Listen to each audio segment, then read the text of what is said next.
Welcome, ladies and gentlemen, here to Inside RIC Athletics, our first student-athlete interview here on Inside RIC Athletics. We had two coaches on, including Coach Kyle Froberg of the men's soccer team and Coach Phil Pinsons. But today, we got junior defender Alijah Nunes of the men's soccer team. Elijah, thanks so much for joining me. All right, Owen. Thank you. I know you're already a junior, sort of like last year you're a sophomore. We were just talking about Time it. flies. Yeah, I know, it's ridiculous. But let's take a step back to last year. You guys had a great run, some trouble in the middle of the season, but you're going to experience some bumps, every once in a while. Oh, yeah. And it's just about how do you overcome them in the finals and in the playoffs. And that's what you guys did. You guys had a good home game against Castleton. Racinos last year had the game-winning goal. You guys took UMass Boston to penalties. You beat them, and then you took Western Connecticut State to penalties.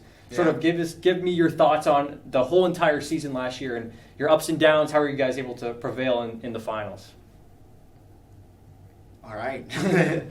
It was a season to remember for sure. I think we had a lot of talent on that team last year, and we have even more this year. Mm-hmm. But we were determined to make it to the final. The year before in 23, we made it to the semifinal and lost to UMass Boston. So it was nice to be in the final and play in a championship match. But I feel like that keeper saw every kick against UMass Boston and dove the right way. Mm-hmm. So, penalty shootouts, it's like a 50-50, you never know what's going to happen. But hopefully this year we can not go to penalties and clinch the title in a final without penalties. That's a good thing about this year. So new slate, you guys can totally wipe your memories clean of last year. Obviously you want to get some get back in some sort of way, but you have a lot of new guys joining the team as well that have really stepped up big. Sort of how have you been able to sort of take some under your wing at certain times and sort of try to give what you've learned when you were younger to them? Yeah, so I said this to a couple of guys. I was a captain last year, but there were three other captains that were senior to me. Lucas, Dan, and Anthony. So in this season, I'm really stepping into that role. I found myself, and it's just good to see so many new players. Yeah. This is we have a lot of new players, and a lot of the guys are confident. Mm-hmm. They don't seem timid, and they're willing to score goals. Like Julian stepped up to take the penalty against Roger Williams immediately. He's like, my ball. So they seem like they have a good mentality, so I don't really have to push them too much in terms of wanting to win. And I can't even talk about how you guys are firing on all cylinders scoring-wise early on. You guys have had an experienced defense for so many years now with Lucas and Dan and even Ari back there. He's a fighter as well out there on the wing backs position, and even Jackson Fox has stepped up into a big role. He's a junior now as well. Sort of how has it been like to go through all those guys' progression to see as well as yourself progress? I think it's been a blessing to have those guys since I came in. Mm-hmm. Like as you said, Dan, Lucas, we have 10 seniors. Yeah, that's 10 seniors. That's too many. So I've been with those guys for the last 2 years and now 3 years this year. So, I think everybody has we come in with a little rust, but perfected their role in terms of what they have to do and so on. And I think because we have so many seniors, it's easy for the new guys to come in and know what the vibe of the team is. We're just excited to introduce who we are to those new guys and for them to fill in and be part of the team. That's right. And hopefully get this conference win this year. They're going to. I believe you guys are. You guys have looked good so far. I watched that game against Clark online, and you guys look good. Obviously, in your draws, it seems like you maybe started out a little slow. Actually, in that game against Roger Williams, you guys got that first goal. Yeah. But in that Manual game, maybe started out a little slow, but it started to click. You guys were pressing them.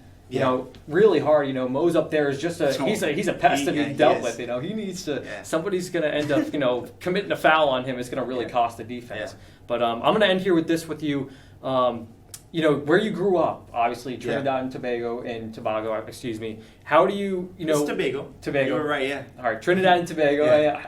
How does soccer what's the influence of soccer where you come from? How big of a role has it played on your life so far, and maybe even a lot of other little kids' lives who maybe have a dream to play collegiate soccer or even go above and beyond? Yeah, so that is a big goal for a lot of the guys in our country, because coming to the U.S. or playing away is like what they dream of, you know. Mm-hmm. Yeah. High school soccer is incredibly important in terms of athletics in the Caribbean. Oh yes, yeah. Some would say even bigger than the pro league is. Mm-hmm. Wow. We get thousands of fans that come out to the playoff games in the stadium. That's amazing. So to be in that environment of like, you know, you're with your school and you have to win because, you know, a lot of people are watching, a lot of alma mater. Yeah. There, you want to make them proud. Of course. And so, yeah, I mean, I think being a vice captain on that team helped me kind of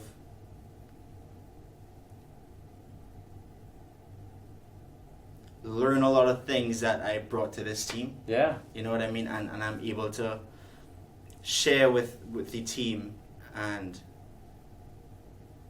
just encourage them in a way that I wouldn't have learned if I didn't have that high school team environment. Yeah, it's funny. I talked to Lucas and Julian a couple days ago on our radio show, and I had mentioned to them, you know, how good of a job does Elijah get the team going in the beginning of the game or before the games, where you guys do that circle, get the hot feet, get some listening, get some moving, get some seeing.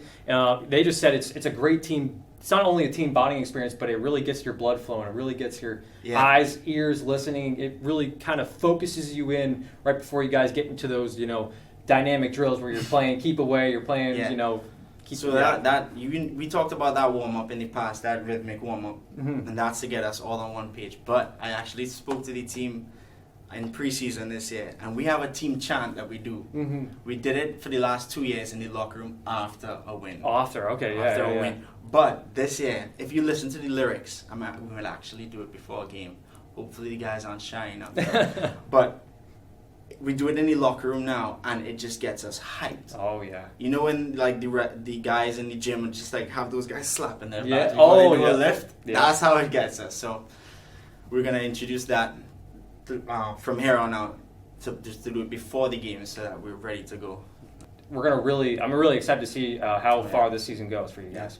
Thank you. Thank you, Elijah. All right. Appreciate it.